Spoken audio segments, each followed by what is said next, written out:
Hey guys, what's up? I'm Mark, and in this channel, I talk a little bit about lifestyle, but I mostly talk about business and investments. As shared in last week's video, I'm going to be sharing with you the dividend-paying funds that I've invested in via ATRAM. I presented this to you last year in 2022, and just last week, I also presented the other two. So this brings the total number of ATRAM investment funds that pay out regular dividends at 4. And to name them specifically, there's the ATRAM Global Multi-Asset Income Fund, the ATRAM US Multi-Asset Income Fund, the ATRAM Asian Multi-Asset Income Fund, and lastly, the ATRAM Global Dividend Feeder Fund. Yes, they're all named ATRAM, so I'm just gonna be dropping ATRAM from the rest of the video so that I'm not repeating myself too much. Full disclosure, I didn't really invest all that much because I was really trying to see first how the funds would perform. So they are more or less on an initial trial budget. I'm gonna be ranking these 4 investment funds. First, based on their dividends, which I know you guys really like. And the second would be in terms of its NAVPU or its net asset value. It really depends on how you weigh one over the other, which is more important to you. But we're gonna come out with the general consensus as to which of the funds are actually worthwhile and which of these funds are a little on the slower side. Are you excited to know which fund performed and which didn't? Stick around and let's find out.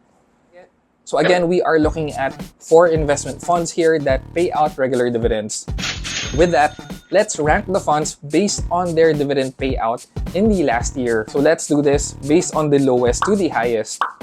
It may be a surprise to you that the lowest on this list, with annual dividends projected at just 2 to 3% based on the last few periods that it declared dividends. This fund is the Global Dividend Feeder Fund, which you might think may be ironically named. Well, I'm not trying to throw shade at this fund. I'm just calling out the facts as they stand. And actually, the first and second funds on this list, it's actually debatable which is higher or lower. The second lowest on this list would be the Asian Multi-Asset Income Fund. The Asian Multi-Asset Income Fund declares quarterly dividends. And in the report, the first 2 quarters were declared between 3 to 5%. But it's quite alarming that the latest quarter actually declared dividends at just 1.46%.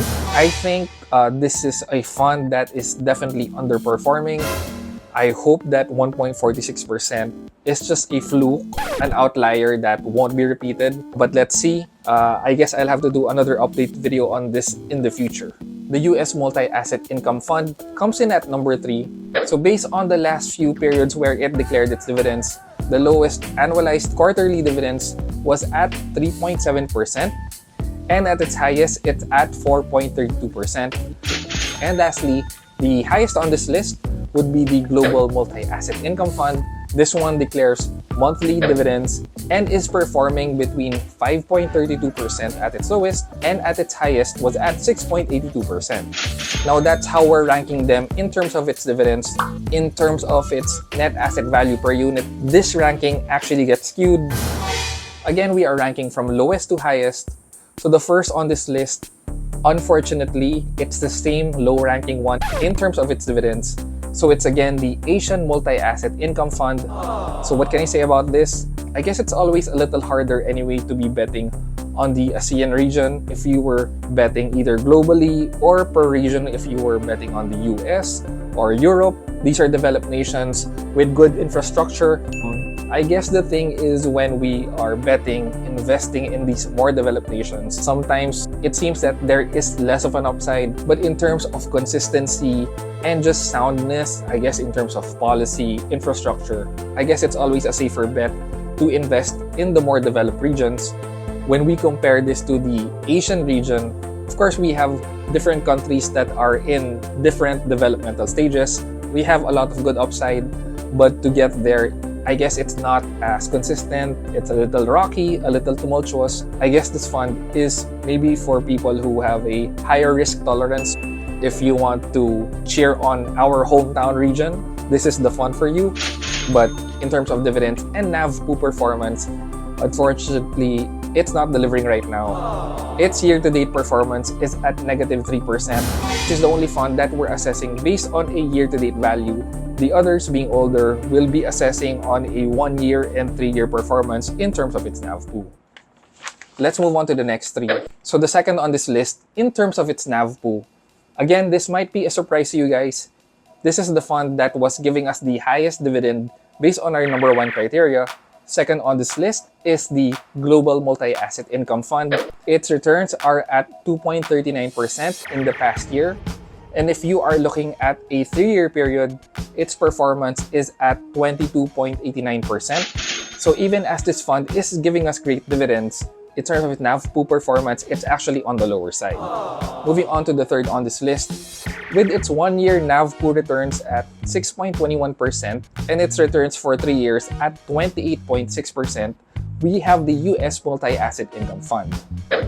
And lastly, number one on this list, with the best performance in terms of its NAVPU, we have the Global Dividend Feeder Fund, which within a 1-year period is at 6.74%. So it beats out the US Multi-Asset Income Fund head-to-head on a 1-year basis. And also based on a 3-year period, the Global Dividend Feeder Fund has returns of over 30%.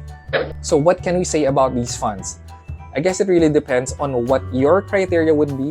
It's a little hard to force rank each one. You've seen that the Global Dividend Feeder Fund is one of the lower performing funds in terms of dividends, but in terms of performance, it's really doing well right now. And on the other hand, the Global Multi-Asset Income Fund yields great monthly dividends, but in terms of its NAVPU, it's a little lackluster. So for which you would want to invest in, I leave that up to you. But I guess if we really have to force rank them, I guess it's easy to put the Asian Multi-Asset Income Fund as the lowest. And the next would be the US Multi-Asset Income Fund. I guess with the remaining three, this is the one that is just in the middle. It's not really giving you great returns in terms of NAVPU and dividends. And between the two, the Global Dividend Feeder Fund and the Global Multi-Asset Income Fund, this would be a toss-up for me if I had to choose. I think I would pick the Global Dividend Feeder Fund. It has higher potential in terms of returns. To me, anyway, that's more important rather than the regular dividends. So between the two, I would rank Global Multi-Asset Income Fund at number 2, and number 1, just my number 1, would be the Global Dividend Feeder Fund. If you missed my videos on these last year, these ATRAM funds are not on GCash G-Invest, so you're gonna have to invest in ATRAM directly. So briefly, I have the forms and the steps that I have in a previous video. You can check that out later. One of the things that I mentioned in my video last year was that I actually wasn't sure if the dividends here would be declared as additional units or as cash.